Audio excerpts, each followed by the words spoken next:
राम राम मित्रांनो, कसे आहात?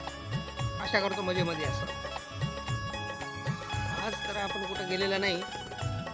आज आपली जर्नी आहे शेतामध्येच. कारण काही कामं होती शेतामध्ये बारीक सारी, त्याच्यासाठी आज आपण शेतामध्ये आलेले आहोत. आपण बघू शकता शेताचं आपलं काम अशा प्रकारे आखाडा आहे आपला. जनावरांची व्यवस्था करणं आज आपल्या मागे आहे. आणि हे आमचा बच्चू, ही हळद बैलासाठी चाऱ्याची व्यवस्था केलेली आहे. एवढ्या जनावरांना चारा कमी तर पडणारच आहे, पण दुसरीकडे चारा भरपूर आहे. अलीकडच्या बाजूनं गहू आहे, त्याच्या पलीकडं हरभरा आहे. या वर्षीचं सीझन थोडंफार बरं आहे दरवर्षीच्या तुलनेमध्ये. बघू शकता अशा प्रकारचा गहू आहे आपला.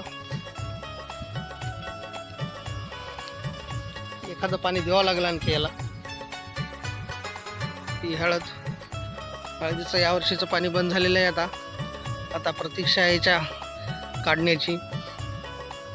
तरी एखादा महिना लागते यांना आणखी.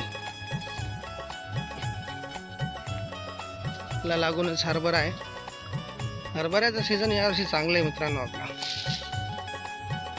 कारण कुठला रोग आलेला नाही याच्यावर. मागं 2-3 वर्ष खूपच सतावलं हरभऱ्याला. कुठला पण रोग येत राहिला, अटॅक याच्यावरती. अशा प्रकारे आहे.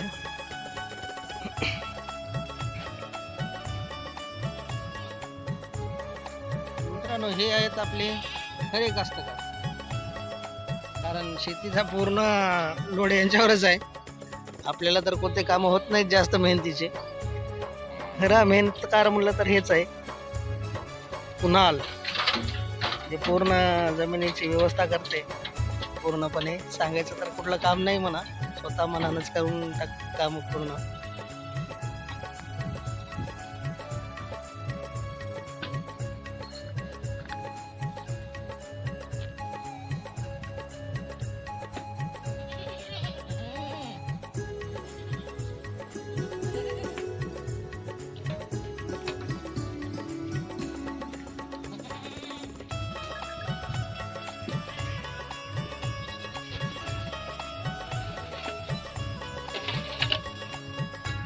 हे झाड मित्रांनो खूप महत्त्वाचं आहे. ज्याला कोणाला माहीत असतील याचे फायदे, त्याच्यासाठी हे आपल्या शेतामध्ये अवेलेबल आहे.